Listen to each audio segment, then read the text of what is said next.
Assalamualaikum warahmatullahi wabarakatuh. Allahumma sholli ala Sayyidina Muhammad wa ala ali Sayyidina Muhammad. Pemirsa yang dirahmati Allah, marilah kita simak ceramah dari Buya Ar-Razi Hashim dengan tema Nabi Muhammad Abah Ruh. Sebelumnya marilah kita perbanyak sholawat minimal 1000 kali sehari, agar hidup kita penuh barokah dan mendapatkan syafaat kelak. Selamat menyaksikan. Alhamdulillah Rabbil Alamin, wassalatu wassalamu ala Sayyidina Abir Ruh Sayyidina Muhammad Sallallahu Alaihi Wasallam.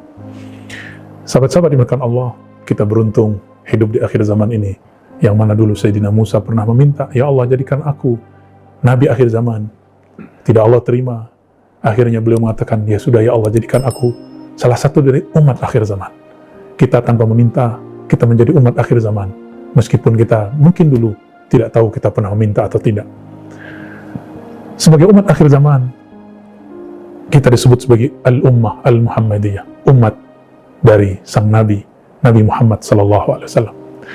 Dalam hadis Imam Al-Hakim, dikisahkan bahwa Sayyidina Adam, Al-Bashar Al-Awwal fil Ard, manusia pertama yang diutus jadi Nabi di bumi, beliau ditanya oleh Allah, wahai Adam, tahukah engkau siapa Muhammad? Lalu Allah SWT memberitahukan, ya, Sayyidina Adam hanya mengatakan, aku melihat Muhammad tertulis namanya di arasmu, maka aku bersalawat kepadanya. Lalu Allah menjelaskan siapakah sosok Muhammad Sallallahu Alaihi Wasallam tersebut. Apa kata Allah? Laula Muhammad ma khalaqtuka. Wahai Adam, kalau bukan karena sosok Muhammad, aku tidak akan ciptakan engkau. Maka dalam istilah ahlul mustalah, ahli istilah, Nabi Muhammad disebut Abur Ruh, bapaknya ruh. Inilah makna, wahai teman-teman, apa yang disebut Abur Ruh ini bukan istilah dongeng, ini pengistilahan ulama-ulama kita. Bukankah kita boleh menyebut bapak ilmu hadis, Amirul Mukminin fil hadis? Itu istilah-istilah yang dibuat oleh ahli hadis. Kita boleh menyebut istilah al-hafiz, al-mujtahid, macam-macam istilah dalam ilmu hadis. Dalam ilmu usul disebut mujtahid usuli, mujtahid madhabi, mujtahid apa ya. Kenapa tidak boleh kita membuat istilah juga? Begitu kata ulama ahli ilmu ini. Ahli tentang ilmu ontologis. Ilmu ini teman-teman berbeda dengan teologi, ilmu kalam, ilmu akidah. Ini ilmu masa lalu, ilmu al-bad'i, ilmu tentang azaliyah. Suatu kali Nabi SAW mengatakan, kuntu nabiyan wa Adam munjanilum baina ma'in wa tin. Hadis ini dan yang pertama tadi sama-sama disahihkan oleh Imam Al-Hakim.